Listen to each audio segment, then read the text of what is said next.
যে আমি 100 আসনৰ ওপৰত আমি প্ৰতিদ্বন্দ্বিতা কৰিম। এতিয়া বেলেগ দলৰ লগত আলোচনা হ'ব যে কোন কিমান আসনৰ ওপৰত প্ৰতিদ্বন্দ্বিতা কৰিব, আৰু তাৰ পিছত তৃতীয় কথাটো হ'ব যে সেই যে ইমান যে সংখ্যা ইমান আসনৰ ওপৰত যে প্ৰতিদ্বন্দ্বিতা এটা দলে চলাব বা কৰিব, সেই আসনবোৰ কোনকেইটা, প্ৰথমে সংখ্যা, তাৰপিছত সমষ্টিৰ নাম, এইটো এটা প্ৰক্ৰিয়া থাকে। আৰু আপোনালোকে ভালদৰে জানে যে আজি বেলেগ দলতনো কি হৈছে, অগপ দলত ঠিক হ'ল নেকি? আজি অগপ দলৰ মাজতে তেওঁলোকে ঠিক হোৱা নাই যে তেওঁলোকৰ বিধায়ক খেলিব নে ফ্ৰেণ্ডলি হ'ব নে বিধায়কৰ টিকেট যাব, হয়নে নহয়? তো আজি বিজেপি, অগপ, UPPL, BPF তেওঁলোকৰ যে খিচিৰি তাতকেতো তুলনাত আমাৰ এটা ভাল এটা কেক হিচাপে আমি নৱবৰ্ষৰ আমি কেক বা বিহুৰ আমাৰ পিঠা হিচাপে আমি বা আমাৰ জলপান হিচাপে আমি একত্ৰিত হৈ গৈছোঁ।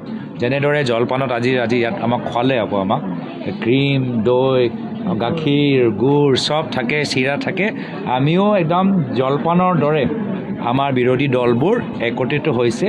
আৰু তেওঁলোকৰ সেই যে মানে যি দৰৱত বিভিন্ন মানে ফৰ্মুলাবোৰ থাকে, কেমিকেলবোৰ থাকে, কিন্তু কাম যে নকৰে, বা এটা বেয়া খিচিৰি খালে যে পেট বেয়া হয়, তেনেদৰে তেওঁলোকে আজি হ'বলৈ গৈ আছে। যে কেন্দ্ৰীয় নিৰ্বাচনী আয়োগে নিজে ল'ব লাগে। এতিয়া আমি চাম যে কেন্দ্ৰীয় নিৰ্বাচনী আয়োগ কিমান নিৰপেক্ষ। বিজেপি দল আজিলৈকে তেওঁলোকে নাকচ কৰা নাই যে এইবোৰ চব তেওঁলোকৰ কথা নহয়।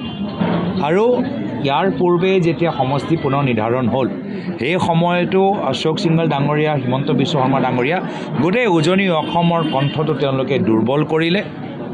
আৰু আজিও আকৌ হিমন্ত বিশ্ব শৰ্মা ডাঙৰীয়া, অশোক সিংঘল ডাঙৰীয়া যোগেদি আমাৰ অসমৰ খিলঞ্জীয়া জনগোষ্ঠীৰ আহোম, মৰাণ, মটক, কোচ ৰাজবংশী, চুতীয়া, আদিবাসীসকলৰ বড়ো, মিচিং, কাৰ্বি তেওঁলোকৰ কণ্ঠটো ৰুধিবলৈ আজি অশোক সিংঘল ডাঙৰীয়াক বিশেষ দায়িত্ব দিছে।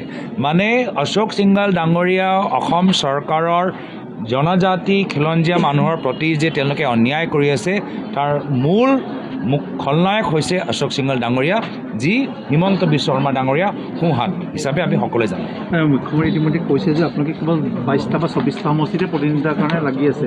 মুখ্যমন্ত্ৰী শংকিত, গম পাইছে যে অহা নিৰ্বাচনৰ পিছত তেওঁলোকৰ মুখ্যমন্ত্ৰীৰ আসন এৰিব লাগিব।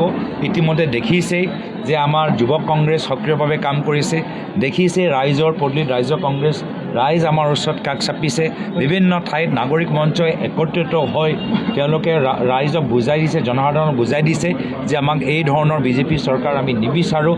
তো মুখ্যমন্ত্ৰী গম পাইছে যে আজিৰ তাৰিখত অসমৰ ভিতৰত তেওঁ অকলশৰীয়া হৈ পৰিছে, সমগ্ৰ জনসাধাৰণ একত্ৰিত হৈ তেওঁলোকৰ বিপৰীত থিয় হ'বলৈ আগবাঢ়ি গৈছে।